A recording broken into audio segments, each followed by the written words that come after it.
بسم الله الرحمن الرحيم عن يعلى بن مرة رضي الله تعالى عنه قال قال رسول الله صلى الله تعالى عليه وسلم في الحديث أما إذ ذكرت هذا من أمري فإنه شكا كثرة العمل وقلة العلف فأحسنوا إليه رواہ احمد۔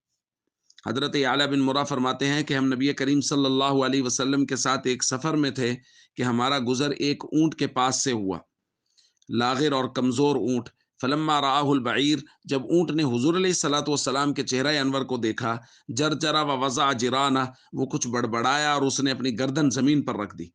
فوقف علیہ النبی صلی اللہ علیہ وسلم، حضور علیہ الصلوۃ والسلام وہیں ٹھہر گئے اور حضور نے پوچھا این صاحب هذا البعیر، اس اونٹ کا مالک کہاں ہے؟ فجاء، مالک آیا تو حضور علیہ الصلوۃ والسلام نے فرمایا بعنی، یہ اونٹ مجھے بیچ دو۔ انہوں نے کہا یا رسول اللہ نہیں، میں تو آپ کو ہدیہ دے سکتا ہوں، بیچوں گا نہیں۔ حضور نے فرمایا نہیں، آپ بیچ دو، پیسے لے لو۔ انہوں نے کہا نہیں، میں بیچوں گا نہیں۔ اور پھر وجہ انہوں نے یہ بیان کی یا رسول اللہ، یہ ایسے گھر والوں کا ہے ما لہم معیشۃ غیرہ، ان کا اس کے علاوہ گزر اوقات کچھ نہیں ہے، وہ اسی سے کچھ کمائی کرتے ہیں اور اسی سے ان کا گزارا چلتا ہے۔ حضور علیہ الصلوۃ والسلام نے اس وقت وہ الفاظ ارشاد فرمایا جو آج ہم نے حدیث کی تلاوت میں پڑھے۔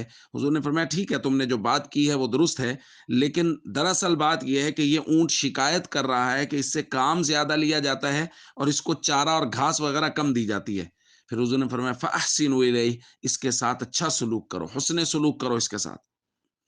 دوستو، یہ ہے ہمارے آقا حضرت محمد کریم صلی اللہ علیہ وسلم، اور حضور علیہ الصلوۃ والسلام کسی زبان کے محتاج نہیں تھے۔ دنیا کی ہر زبان حضور علیہ الصلوۃ والسلام سمجھتے تھے، اور جانوروں اور پرندوں تک کی زبانیں حضور علیہ الصلوۃ والسلام سمجھتے تھے۔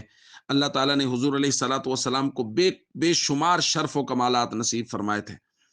ہمارے لیے اس حدیث میں، اس واقعہ اور اس معجزہ میں درس یہ ہے کہ ہمارے اگر وہ لوگ جن کے پاس کوئی جانور ہیں، پالتو جانور ہیں، ان لوگوں کو چاہیے وہ ان کا خیال کریں، ان جانوروں کے چارے کا، ان جانوروں کے کھانے پینے کا پورا خیال کریں۔ اور کائنات میں اس سے خوبصورت مذہب اور کون سا ہو سکتا ہے جو جانوروں اور پرندوں تک کے حقوق کا خیال کرے۔ السلام علیکم ورحمۃ اللہ وبرکاتہ۔